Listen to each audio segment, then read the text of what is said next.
जहांगीरपुरी के बाद शाहीन बाग में दिल्ली नगर निगम की बुलडोजर कार्रवाई। जहांगीरपुरी में कोर्ट ने फौरन अतिक्रमण हटाने की कार्रवाई पर स्टे लगा दिया था, लेकिन फिर भी कई लोगों का घर उजाड़ दिया गया। शाहीन बाग में हाल ऐसा ही होता, लेकिन शाहीन बाग में रहने वाले लोगों ने एमसीडी को वहां से खदेड़ निकाला और इन तमाम लोगों की लीडर बनकर सामने आई थी आरफा खानम। कांग्रेस से जुड़ी है, एडवोकेट है, महिलाओं के लिए आवाज उठाती हैं।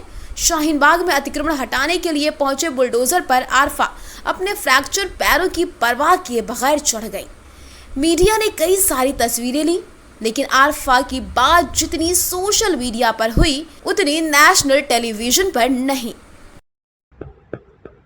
आप देख रहे हैं रियल एक्सप्रेस। मैं शमीना अंजुम आज हमारे साथ चर्चा करने के लिए मौजूद हैं सुप्रीम कोर्ट की वकील और कांग्रेस की नेता आरफा खानम। आज हम इनसे बात करेंगे। सबसे पहले मैम का हमारे चैनल पे बहुत बहुत इस्तकबाल। सर, मैम, सबसे पहले मैं ये जानना चाहूँगी कि जो बुलडोज़र की राजनीति है उसको आप किस तरह से देखती हैं?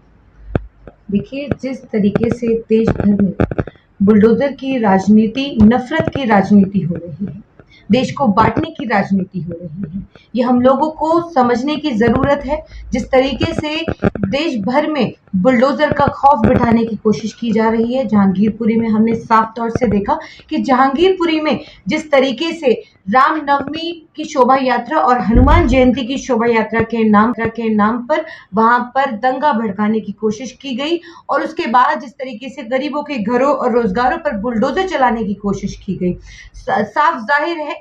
और उसके बाद आप देख सकते हैं कि आदेश गुप्ता का पत्र भी सामने आया और आदेश गुप्ता के पत्र में लिखा था कि जो रामनवमी और हनुमान जयंती के जुलूस में जो लोग स्टोन पेंटर थे उनके घरों और रोजगारों को रौंदा जाएगा, इस तरीके की बातें आदेश गुप्ता के पत्र में लिखी थी। और उसके बाद उन सभी लोगों के ऊपर कार्रवाई होती। दिल्ली के मुख्यमंत्री चुप रहते हैं, चुप्पी साधे हुए थे और लगातार उन गरीबों के घरों पर और उनके रोजगारों के ऊपर लगातार बुलडोजर चल रहा था। लोगों के दिलो दिमाग में खौफ बिठाने की कोशिश की जा रही थी कि आप के घरों पर और रोजगारों पर बुलडोजर चला दिया जाएगा।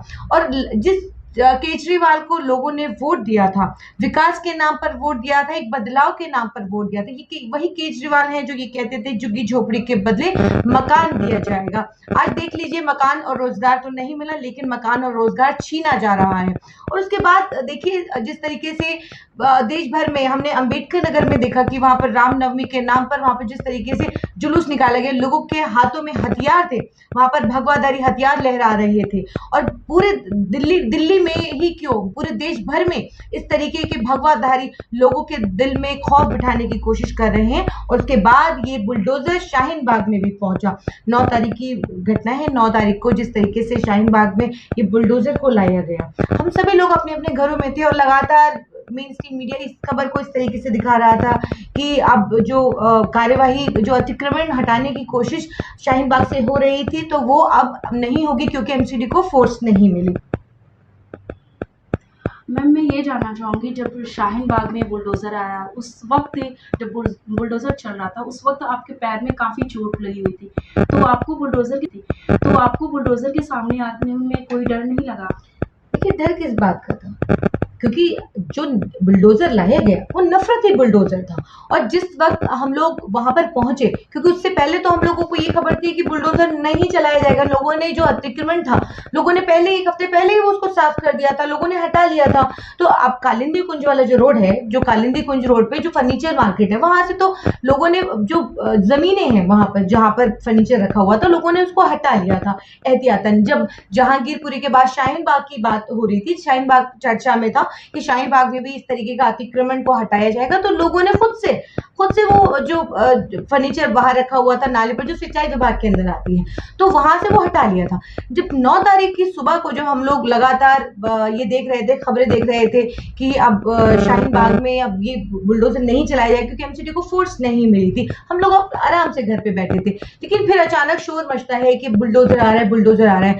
मेरे पैर में चोट थी, मैं घायल थी, उसके बावजूद मैं घर से वॉकर की मदद से मैं वहां पर पहुंची, देखा कि वहां पर सामने बुलडोजर खड़ा है और सारा मीडिया जो था, मेन स्ट्रीम मीडिया, वो नंगा नाच दिखा रहा था। वहां पर कोई बुलडोजर पे चढ़ गया तो कोई तालियां बजाकर खुश हो रहा था कि अब देखिए ये वही शाहीन बाग है जो लगातार ये खबर दिखा रहा था कि वही शाहीन बाग है जो 103 दिन तक सड़क पर बैठा था, आज उसको रौंदा जाएगा, आज उसको उसके ऊपर बुलडोजर चला दिया जाएगा।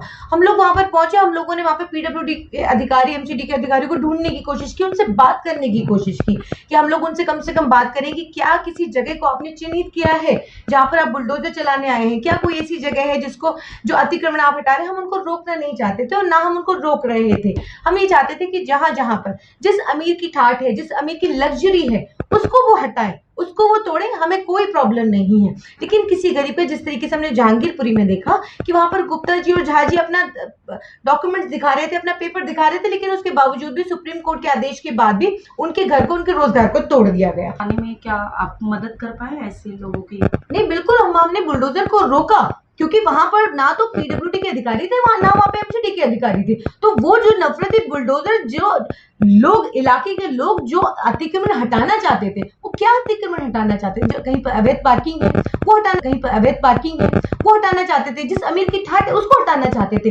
कोई अपने घर पर बुलडोज, अपने घर को कैसे बुलडोज करा लेगा? तो ये हमें रोकना ही था क्योंकि आपने कोई पहले कोई प्रायर नोटिस नहीं दिया, कोई आपने किसी तरीके कोई इंटीमेशन नहीं दिया। देखिए एमसीडी के कुछ जो एमसीडी एक्ट है, एमसीडी एक्ट के तहत आपको पहले नोटिस देना पड़ेगा, यहाँ तक कि रेडी पटरी वालों के लिए भी है। आपने कुछ उसके अंदर क्राइटेरिया है जिसमें जो बेंच वाले हैं, जो बॉक्स आप हटाएंगे, जो आप कुछ ऐसी चीजें हैं जो आप वो हटाएंगे, तो उसके लिए आपको नोटिस देने की जरूरत नहीं है। लेकिन उनके लिए भी सर्टेन लॉ है कि आप किस तरीके से आप वहां पर एक नोटिस, एक इंसानियत के नाते आप उनको पहले से बताएंगे। देखिए 15 सालों से भाजपा है एमसीडी के अंदर और लगातार 15 सालों से आप उन जो गरीब मजदूर, जो गरीब सड़क पे बैठा है, उससे आप उगाई करने का काम कर रहे थे। लेकिन अचानक आपको ये ख्याल आता है कि आप दिल्ली के अंदर तो अतिक्रमण है और खास करके जहांगीरपुर और शाहीन बाग में आप लगातार एक प्रोपेगेंडा महीनों से चला रहे थे कि यहाँ पर देखिए बांग्लादेशी रहता है। जहांगीरपुरी में भी आपने ये दिखाने की कोशिश की, उसके बाद आपने शाहीन बाग में भी ये प्रोपेगेंडा चलाया कि देखिए यहाँ पर तो बांग्लादेशी रहता है। तो हमारे सामने जो वो नफरती बुलडोजर था, हमें तो उससे लड़ना ही था कि अगर आपने किसी जगह को चिन्हित नहीं किया है, अगर आपने किसी तरीके का कोई नोटिस नहीं दिया है, तो आप असंवैधानिक बुलडोजर कैसे घरों पर हमारे बुलडोज कर देंगे और हमारे घरों पर कैसे बुलडोजर, किसी गरीब के घर पर या किसी गरीब के रोजगार पर कैसे बुलडोजर चला देंगे? आपने ये जो काम किया है इसकी सराहना मीडिया, सोशल मीडिया, यहाँ तक कि अदर कंट्री के लोग लाइक पाकिस्तान भी कर रहा है, तो इस पे आप क्या कहना चाहेंगी? देखिए हिंदुस्तान के तमाम लोगों से मैं तमाम लोगों का शुक्रिया अदा करूंगा, तमाम लोगों से यही कहूंगी लड़ने की जरूरत है। और देखिए हक और बातिल, इस दो चीजों को हमें ध्यान में रखना हो, इसके अंदर फर्क समझना है कि हक की लड़ाई हम तब तक लड़ेंगे जब तक ये दुनिया है और ये खत्म होने वाला नहीं है, क्योंकि हक पर हमें रहना है। हक की सरबुलंदी के लिए अपनी आवाज को बुलंद करना है। जहां तक आपने बात की पाकिस्तान की, तो मैं ये कहूंगी कि देखिए ये हमारा अंदरूनी मामला है कि हमारे इस भारत में क्या हो रहा है, क्या नहीं हो रहा है, हमें पाकिस्तान से ना सीखने की जरूरत है, ना पाकिस्तान से समझने की जरूरत है। तो पाकिस्तान अपने इश्यूज को देखे, अपने मुद्दों को देखे, हमारा ये अपना घर का मामला है। लेकिन आपको आपकी पार्टी की तरफ से कितना सपोर्ट मिला?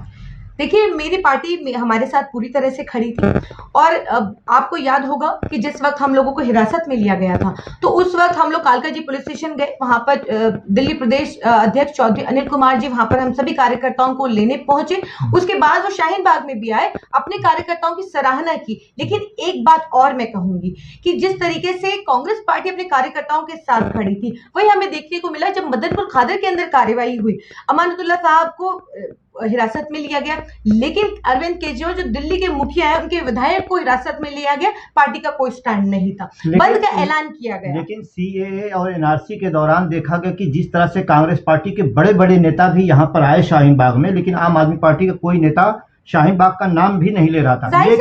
लेकिन यहाँ के लोग फिर भी आम आदमी को पार्टी को वोट दिए, तो आखिर आप लोग वोटरों को लुभाने में कहाँ नाकाम है? नहीं, देखिए अब ये समझ चुके हैं। अब ये जो अरविंद केजरीवाल जो दिल्ली के मुखिया हैं, ये जिस तरीके से लगातार सीएनआरसी हो, मरकज का मामला हो, कोविड के वक्त हो, तो ये लगातार एक्सपोज हो चुके हैं। अब लोग इनको समझ चुके हैं। जिस तरीके से अमानतुल्ला की को हिरासत में लिया गया, तो उसके बाद साफ तौर से बंद का ऐलान किया गया इनके समर्थकों द्वारा। ओखला के लोगों ने बंद भी किया, लेकिन आप ये देखिए कि पार्टी की जो आम आदमी पार्टी की मानसिकता देखिए कि यहाँ पर ना वो अपने विधायकों के साथ खड़े हैं, और लगातार जिस तरीके से एक समुदाय, ये सिर्फ मुस्लिम विरोधी नहीं, ये तो गरीब विरोधी भी है। आज पूरे दिल्ली के अंदर जिस तरीके से झुग्गी झोपड़ियों और लोगों के रोजगार घरों को रौंदा जा रहा है, कहाँ खड़े हैं? चुप्पी साधे हुए हैं। तो ये जाहिर सी बात है भाजपा और आम आदमी पार्टी की मिली भगत है, और मिली भगत जो ये आपस में मिल करके ये लोग काम कर रहे हैं, लोगों के घरों को, रोजगारों को, गरीबों को रौंदने का काम कर रहे हैं। ये हम लोगों को समझने की जरूरत है। और अब ओखला पूरी तरह इनको समझ चुका है। आने वाले टाइम पे देखिए इनको सत्ता से उखाड़ फेंकने का काम ये एमसीडी चुनाव की तैयारी तो नहीं है?